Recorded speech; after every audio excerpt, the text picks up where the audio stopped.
Pagi hari ini, guru akan menyampaikan materi pelajaran untuk SD kelas 4, tema 4, subtema 3, pekerjaan orang tuaku, pembelajaran ke-1. Namun, sebelum kita mulai, marilah kita awali pembelajaran kita pagi ini dengan pembacaan doa terlebih dahulu.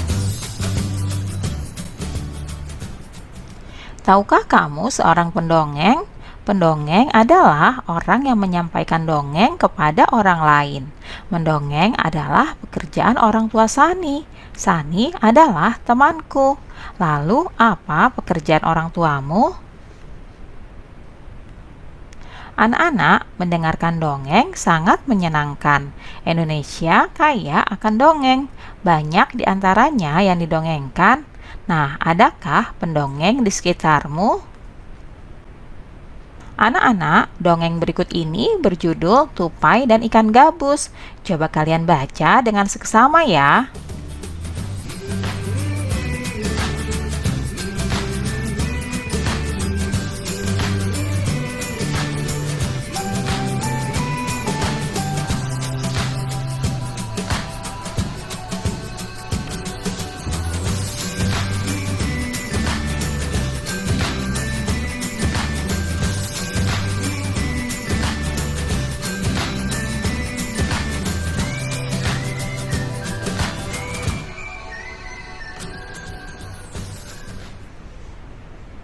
Nah, kalian sudah membaca dongeng tersebut. Bagaimana ceritanya? Seru sekali, bukan? Selanjutnya, anak-anak, berdasarkan cerita tersebut, kalian temukan unsur-unsur cerita yang ada, lalu tuliskan pada kolom-kolom berikut ini ya. Nah, anak-anak, bagaimana pendapatmu tentang cerita tersebut? Cerita tersebut sangat menarik yang menunjukkan adanya persahabatan dua ekor binatang. Lalu, hal baik apa yang bisa kamu pelajari dari cerita tersebut? Yaitu bahwa sesama teman kita harus saling tolong-menolong. Anak-anak, tahukah kamu, dalam bercerita, pendongeng sering menggunakan wayang. Wayang yang terbuat dari kayu. Wayang tersebut dibuat oleh pengrajin kayu. Ayo kita cari tahu ya lebih lanjut tentang pekerjaan pengrajin kayu. Dayu mempunyai teman yang bernama Beni. Pekerjaan ayah Beni adalah pengrajin kayu. Mau tahu apa saja yang dilakukannya? Ini dia cerita Beni. Simak baik-baik ya. Pekerjaan ayahku adalah pengrajin kayu. Ayahku membuat meja dan kursi. Untuk menghasilkan kayu, awalnya ayahku membeli kayu, memotongnya, membentuk menjadi kursi, menghaluskan, lalu mengecatnya.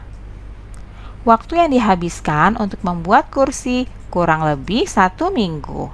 Ayahku lalu menjual meja dan kursi buatannya ke toko mebel. Di toko mebel itulah orang-orang bisa membeli meja dan kursi buatan ayahku. Sumber daya alam yang digunakan oleh ayahku adalah kayu. Dari manakah kayu berasal? Apakah kayu tersebut dapat diperbarui? Berikut adalah proses pengolahan kayu menjadi meja dan kursi. Ayo, sekarang kita mengamati ya. Amatilah gambar-gambar berikut ini. Yang pertama merupakan gambar pohon yang masih ada di hutan. Gambar kedua ini menunjukkan proses menebang pohon. Selanjutnya, gambar ketiga, kayu yang telah ditebang diangkut ke kota dengan menggunakan kendaraan. Selanjutnya, gambar keempat. Di sini seorang pengrajin kayu sedang melakukan pekerjaannya. Berikutnya, pada gambar kelima, di sini terdapat sebuah toko mebel yang menjual produk-produk dari pengrajin kayu. Selanjutnya, perhatikan gambar keenam ya. Di sini, pembeli datang ke toko mebel untuk membeli produk-produk yang berasal dari kayu seperti meja dan kursi. Ayahku mendapatkan kayu untuk bahan baku mebel dari hutan. Salah satu hutan di Indonesia yang sering diambil pohonnya adalah hutan di Kalimantan. Dahulu, hutan Kalimantan sangat lebat dan merupakan paru-paru dunia penghasil oksigen. Akan tetapi, kini pohon-pohon semakin berkurang, sering sekali karena terjadinya kebakaran hutan. Anak-anak, perhatikan kenampakan hutan di Kalimantan pada gambar di bawah ini ya. Warna hijau menunjukkan adanya pohon dan warna putih menunjukkan hutan yang gundul. Di sini terlihat berkurangnya hutan di Kalimantan, yaitu terjadi antara tahun 1950 sampai dengan tahun 2005 dan proyeksi terhadap tahun 2020. Coba kalian perhatikan baik-baik ya. Nah, anak-anak, bagaimana menurutmu perkembangan pohon yang ada di hutan Kalimantan dari tahun ke tahun? Coba kalian diskusikan ya. Pada tahun 1950, hampir seluruh wilayah Kalimantan tertutupi hutan. Kemudian pada tahun 1985, hutan di Kalimantan masih cukup luas. Pada tahun 2000, hutan di Kalimantan mulai berkurang. Selanjutnya, tahun 2005, hutan di Kalimantan banyak berkurang. Berikutnya, di tahun 2010, hutan di Kalimantan sama banyak dengan pemukiman. Dan di tahun 2020, bahwa kenyataannya hutan sangat sedikit, sedangkan pemukiman semakin luas.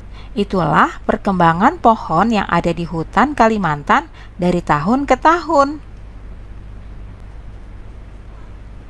Selanjutnya, berikut ini adalah hal-hal yang harus dilakukan agar terhindar dari kerusakan hutan. Antara lain adalah yang pertama, melakukan reboisasi, utamanya pada lahan-lahan yang kritis. Yang kedua, menerapkan sistem tebang pilih agar kerusakan hutan tidak semakin bertambah. Yang ketiga, mengadakan penyuluhan yang menekankan pentingnya hutan bagi kehidupan.